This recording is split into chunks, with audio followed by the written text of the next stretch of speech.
A letter of Jeremiah, a copy of an epistle which Jeremy sent unto them which were to be led captives into Babylon by the king of the Babylonians, to certify them, as it was commanded him of God. Because of the sins which ye have committed before God, ye shall be led away captives into Babylon by Nebuchadnezzar, king of the Babylonians. So when ye be come into Babylon, ye shall remain there many years, and for a long season, namely 7 generations. And after that I will bring you away peaceably from thence. Now shall ye see in Babylon gods of silver, and of gold, and of wood, borne upon shoulders, which cause the nations to fear. Beware therefore that ye in no wise be like to strangers, neither be ye in of them, when ye see the multitude before them and behind them, worshipping them. But say ye in your hearts, O Lord, we must worship thee. For mine angel is with you, and I myself caring for your souls. As for their tongue, it is polished by the workman, and they themselves are gilded and laid over with silver.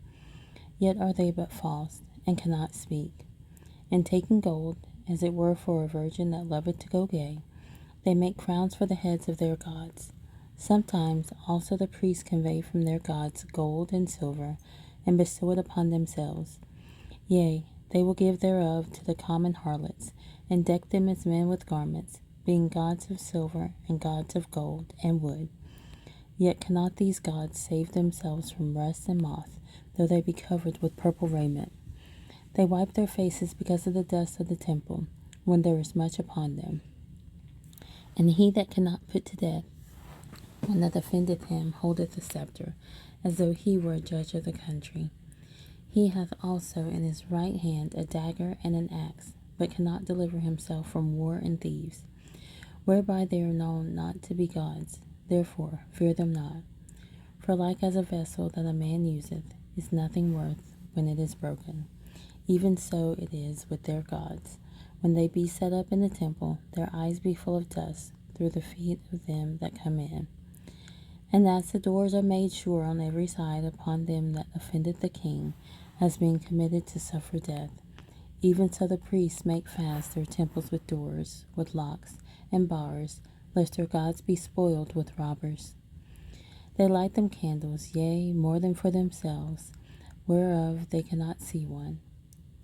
They are as one of the beams of the temple, yet they say their hearts are gnawed upon by things creeping out of the earth.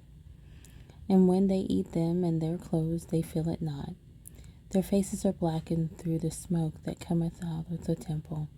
Upon their bodies and heads sit bats, swallows, and birds, and the cats also. By this ye may know that they are no gods, therefore fear them not.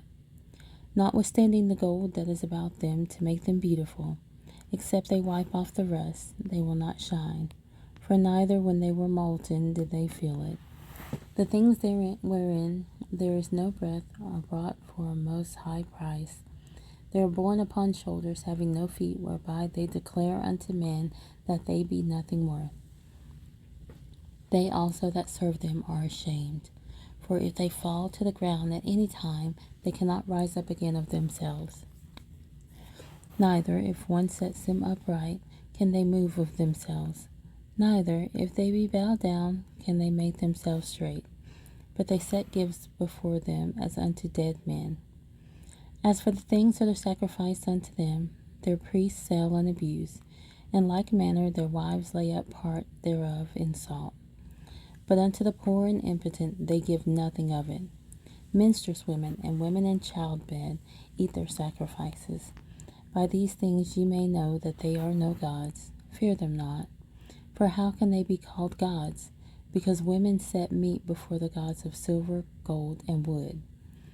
And the priests sit in their temples, having their clothes rent, and their heads and beards shaven, and nothing upon their heads. They roar and cry before their gods, as men do at the feast when one is dead. The priests also take off their garments, and clothe their wives and children, whether it be evil that one doeth unto them, or good. They are not able to recompense it. They can neither set up a king, nor put him down. In like manner they can neither give riches nor money. Though a man make a vow unto them, and keep it not, they will not require it. They can save no man from death, neither deliver the weak from the mighty. They cannot restore a blind man to his sight, nor help any man in his distress. They can show no mercy to the widow, nor do good to the fatherless. Their gods of wood, and which are overlaid with gold and silver, are like the stones that be hewn out of the mountain. They that worship them shall be confounded. How should a man then think and say that they are gods, when even the Chaldeans themselves dishonor them? Who, if they shall see one dumb that cannot speak, they bring him and entreat Bel that he may speak, as though he were able to understand. Yet they cannot understand themselves, and leave them, for they have no knowledge. The women also with cords about them, sitting in their ways, burn bran for perfume. But if any of them, drawn by some that passeth by, lie with him, she reproacheth her fellow, that she was not thought as worthy as herself, nor her cord broken. Whatsoever is done among them is false. How may it then be thought or said that they are gods? They are made of carpenters and goldsmiths. They can be nothing else than the workmen will have them to be, and they themselves that made them can never continue long. How should then the things that are made of them be gods? For they lift lies and reproaches to them that come after.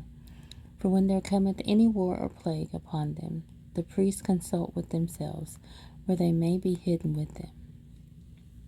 How then cannot men perceive that they be no gods, which can neither save themselves from war, nor from plague? For seeing they be but of wood, and overlaid with silver and gold, it shall be known hereafter that they are false. And it shall manifestly appear to all nations and kings that they are no gods, but the works of men's hands, and that there is no work of God in them. Who then may not know that they are no gods? For neither can they set up a king in the land, nor give rain unto men. Neither can they judge their own cause, nor redress a wrong, being unable. For they are as crows between heaven and earth. Whereupon, when fire falleth upon the house of gods of wood, or laid over with gold or silver, their priests will flee away and escape. But they themselves shall be burned asunder like beams. Moreover, they cannot withstand any king or enemies. How can it then be thought or said that they be gods? Neither are those gods of wood, and laid over with silver or gold, able to escape either from thieves or robbers, whose gold and silver and garments wherewith they are clothed. They that are strong take and go away withal. Neither are they able to help themselves. Therefore it is better to be a king that showeth his power, or else a profitable vessel in a house, which the owner shall have use of, than such false gods, or to be a door in a house, to keep such things therein, than such false gods, or a pillar of wood in a palace, than such false gods. For sun, moon, and stars, being bright and sent to do their offices, are obedient. In like manner, the lightning, when it breaketh forth, is easy to be seen. And after the same manner the wind bloweth in every country. And when God commandeth the clouds to go over the whole world, they do as they are bidden. And the fire sent from above to consume hills and woods doeth as it is commanded. But these are like unto them neither in show nor power. Wherefore it is neither to be supposed nor said that they are gods, seeing they are able neither to judge causes, nor to do good unto men.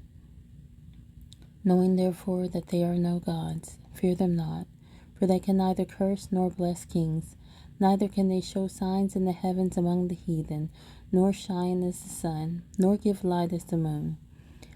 The beasts are better than they, for they can get under a cover and help themselves. It is then by no means manifest unto us that they are gods. Therefore fear them not. For as a scarecrow in a garden of cucumbers keepeth nothing, so are their gods of wood, and laid over with silver and gold. And likewise their gods of wood, and laid over with silver and gold, are like to a white thorn in an orchard, that every bird sitteth upon, as also to a dead body, that is east into the dark. And ye shall know them to be no gods by the bright purple that rideth upon them. And they themselves afterwards shall be eaten, and shall be a reproach in the country. Better therefore is the just man that hath none idols, for he shall be far from reproach.